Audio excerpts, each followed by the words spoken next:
दोस्तों, अगर YouTube पर चैनल चलाने वाला कोई व्यक्ति यह कहे कि उसके चैनल पर 28 दिन में 33 करोड़ से अधिक और एक दिन में 1 करोड़ से अधिक व्यूज आ रहे हैं, तो शायद आप यकीन न करें। YouTube पर यह सफलता कैसे मिलती है, इस विषय पर मुस्कान जी के स्टडी पॉइंट चैनल की श्रृंखला में देखिए आज का यह पहला एपिसोड।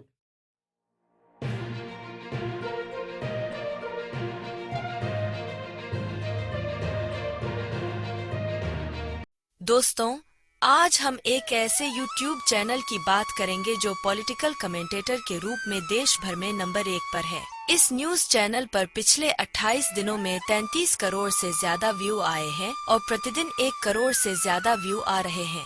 आज के इस वीडियो में आप जानेंगे कि हर दिन 1 करोड़ से अधिक व्यू आने की यह कला क्या है। दोस्तों, YouTube पर चैनल चला रहे हर व्यक्ति का मूल उद्देश्य यही रहता है कि उसका वीडियो अधिक से अधिक वायरल हो, अधिक से अधिक व्यूज आएं और सब्सक्राइबर बढ़ते जाएं। इसके लिए जरूरी है कि आपके वीडियो का थंबनेल आकर्षक हो। आपका वीडियो देखने के लिए थंबनेल का शीर्षक ही लोगों को आकर्षित करता है। प्रतिदिन 1 करोड़ से अधिक व्यू आने का दावा करने वाले इस चैनल ने रविवार 5 मई 2024 को YouTube पर 48 मिनट और 18 सेकंड का जो वीडियो पोस्ट किया, उसके थंबनेल का शीर्षक है, गजब भविष्यवाणी कर दी इस ज्योतिषी ने, स्मृति का हारना तय, जेल जाएंगे मोदी के मंत्री, ज्योतिषी की एक एक बात सच, बड़ा धमाका।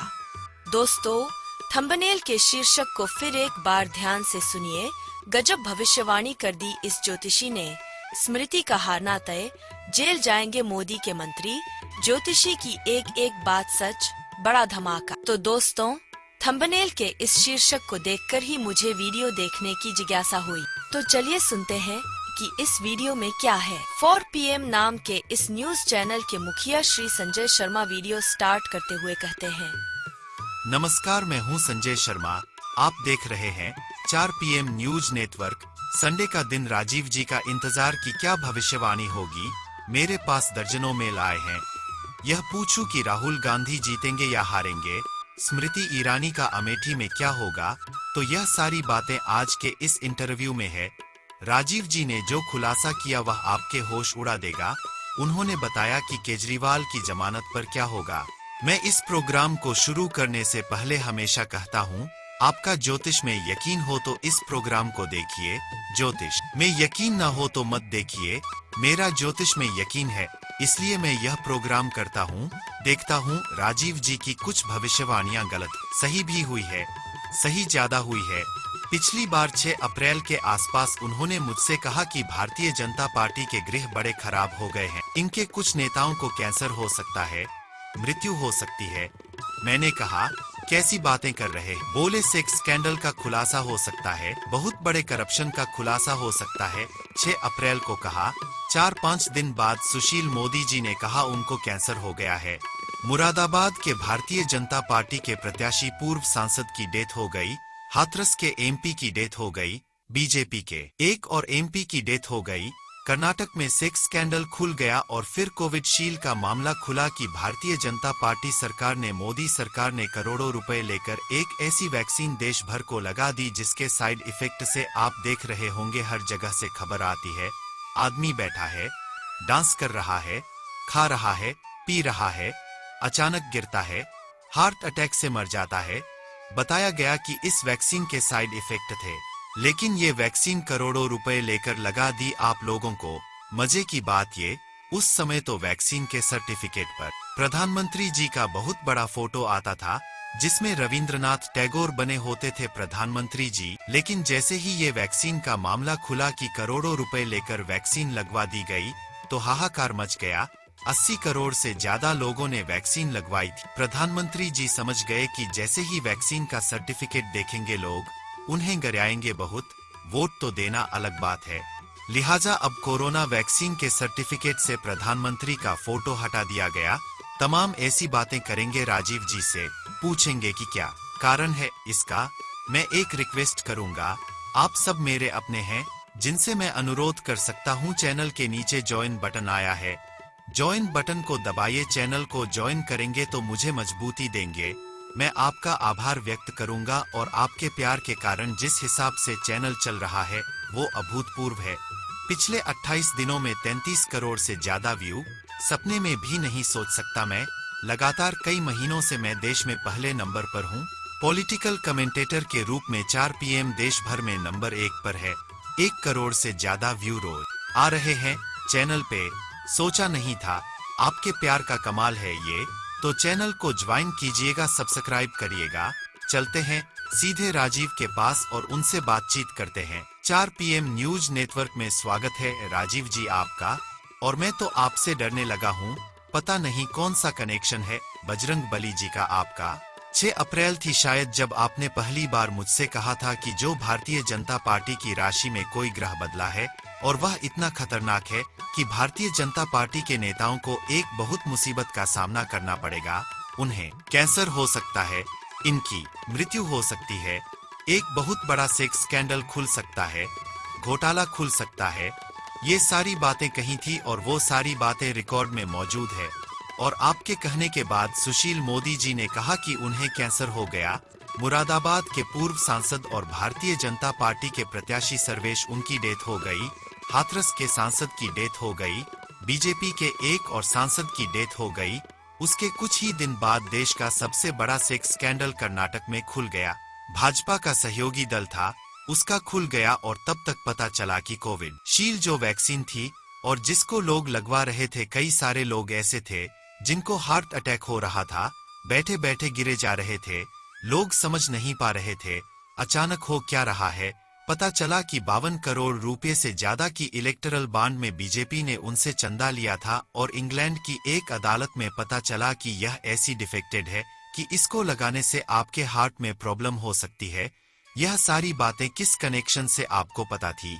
आप कैसे इसकी भविष्यवाणी कर बैठे? और इतने लोगों ने मुझे लिंक काट काट के आपका भेजा कि देखो राजीव जी जो कह रहे हैं वो सब सच होता चला जा रहा है। तो हनुमान जी का कनेक्शन कौन सा था ये वाला जो आप अचानक सब बोले और सब सच हो गया? दोस्तों, यह वीडियो देखते हुए करीब 5 मिनट हो गए। इस जिज्ञासा के साथ कि स्मृति का हारना तय और जेल जाएंगे मोदी के मंत्री संबंधी भविष्यवाणी क्या है। अब आगे सुनते हैं भविष्य वक्ता आचार्य राजीव नारायण शर्मा की बात। वे कहते हैं, हाँ बिल्कुल ठीक बात है, उसमें हम बाद में बात करेंगे। हनुमान जी का कनेक्शन तो है कि बिना हनुमान जी की परमिशन देखिए ज्योतिष में। मैं आज दर्शकों को थोड़ा सा जानकारी ये भी बता देता हूँ कि मेरे जैसा साधारण व्यक्ति ज्योतिष में 2004 से पहले 12 राशियों के नाम भी ठीक से याद नहीं थे और उनके स्वामी नवग्रह भी नहीं पता थे। एक ऐसा कालचक्र घूमा। एक इंट्रोडक्शन के रूप कभी हमारी इस रूप में बात ही नहीं हुई और आपके ऑडियंस को मैं सुनाना चाहता हूँ। 2004 में मेरे जन्म स्थान पर 300 साल पुराना हनुमान जी का मंदिर है जो मेरे ही परिवार के लोगों ने बनाया था।